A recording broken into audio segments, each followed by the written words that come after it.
Alors, mes amis, une belle fête, les Rois Mages. Et cette année, je suis bien content de vous faire un commentaire. Debout, Jérusalem, resplendis, elle est venue ta lumière, et la gloire du Seigneur s'est levée sur toi. Regarde, l'obscurité recouvre la terre, les ténèbres couvrent les peuples. Mais sur toi se lève le Seigneur, et sa gloire brille sur toi. Je ne sais pas comment vous recevez ça, mais moi je reçois ça avec beaucoup d'espérance. Premier appel, debout, resplendis. Il me semble que parfois, comme Église, on est sourd à cet appel et on est plus écrasé que debout. Mais c'est très précieux ce qu'il nous dit. Elle est venue, ta lumière, puis la gloire du Seigneur s'est levée sur toi. C'est nous, ça. C'est nous. Hein? L'obscurité, elle recouvre la terre, les ténèbres couvrent les peuples, mais sur toi se lève le Seigneur. Alors, comment pouvons-nous rester écrasés, effacés, avec un sentiment que la foi s'est privée? Non, la foi, c'est pas du tout privé, ça vient éclairer toutes ces ténèbres et toutes ces obscurités. Alors tu verras, tu seras radieuse, ton cœur frémira et se dilatera. Belle promesse. Les trésors d'au-delà des mers afflueront vers toi. Ah tiens, on se demande toujours comment faire de l'argent, alors qu'il suffit de resplendir. Parce que si on resplendit, tous vont se lever, vont venir à la rencontre, à la recherche de cette lumière. Évidemment, si on est éteint, on ne pourra pas s'attendre à de tels rayonnements et à de tels développements. Et j'aime bien Paul qui nous dit « Vous avez appris en quoi consiste la grâce que Dieu m'a donnée pour vous. Il m'a fait connaître le mystère du Christ. Il ne l'a pas fait connaître aux hommes des générations passées, comme il l'a révélé maintenant par ses saints apôtres, par l'Esprit, à ses saints apôtres et à ses prophètes. » Et écoutez bien, c'est quoi le mystère? Ce mystère, c'est que les païens sont associés au même héritage, au même corps, au même partage de la même promesse dans le Christ Jésus. Pour l'annonce de l'Évangile, c'est pas exclusif. Ça appartient pas à un petit groupe. C'est pas fait pour un peuple privilégié. Il n'y a pas d'exclusion. C'est fait pour tous. Et ce mystère-là, il nous a été révélé. Alors, mes amis, il faut vivre la mission et il faut aller resplendir pour cette mission. Et comme c'est la fête de l'Épiphanie, c'est ça, c'est la manifestation de Dieu. Et nous faisons partie de cette manifestation de Dieu. Alors, on nous parle de la naissance de Jésus qui était né à Bethléem au temps du roi Hérode le Grand.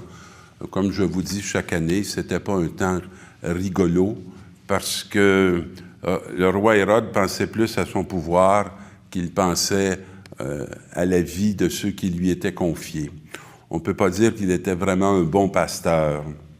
Alors, il y a des mages qui arrivent d'Orient, qui arrivent à Jérusalem, puis ils disent « Où est le roi des Juifs qui vient de naître? » Alors, cette question vient de troubler notre ami Hérode, parce qu'il se dit intérieurement « Est-ce que je suis menacé par un règne? » Ce règne, je vais vous faire remarquer que dans notre monde actuel, il est aussi menaçant. Il y a beaucoup de pouvoirs qui ont peur d'être ébranlés par le règne de Dieu, qui viendrait modifier toutes nos façons d'être et de vivre ensemble, toute notre façon de faire les échanges, le partage, la justice qui viendrait rendre des fortunes plus fragiles et différentes.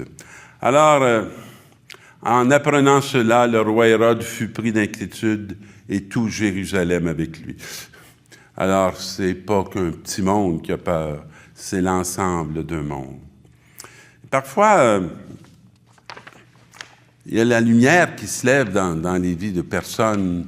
Il y a une étoile comme ça qu'on cherche, qui est désirée, et puis qu'on veut découvrir. et qu'on doit se mettre à interroger des gens qui sont autour de nous sur où est cette lumière, comment elle va naître, comment elle va naître dans le cœur de nos enfants, comment elle va naître dans le cœur de nos grands-parents, comment elle va naître dans nos propres cœurs qui sommes si occupés à travailler du matin jusqu'au soir et à courir pour boucler la semaine. Alors, et souvent, lorsqu'on pose cette question, on nous réfère à un ensemble de règles et un ensemble de dictats qui ne sont pas nécessairement ceux qui vont faire jaillir la lumière.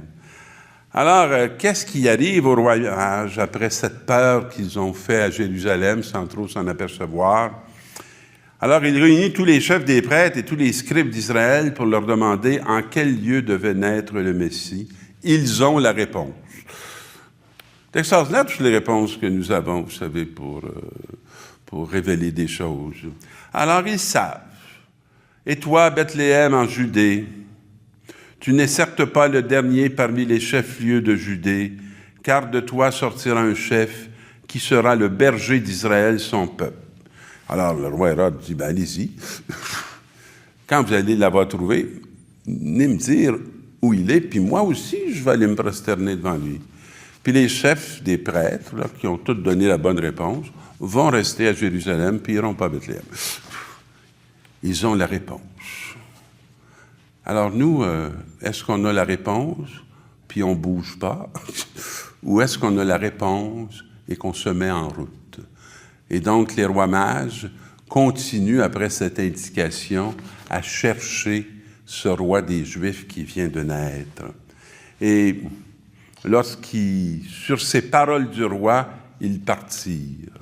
C'est assez particulier, c'est presque, je dirais, de l'humour, parce que c'est comme si c'est les paroles de ce roi qui est peureux, qui est athée, qui les remet en marche. Et qu'est-ce qu'il arrive? Et voilà que l'étoile qu'ils avaient vue se lever les précédait. Alors, voyez-vous, ils retrouvent l'étoile et cette recherche profonde qu'ils veulent de la lumière. Et quand ils virent l'étoile, ils éprouvèrent une très grande joie. En entrant dans la maison, ils virent l'enfant avec Marie, sa mère, et tombant à genoux, ils se prosternèrent devant lui.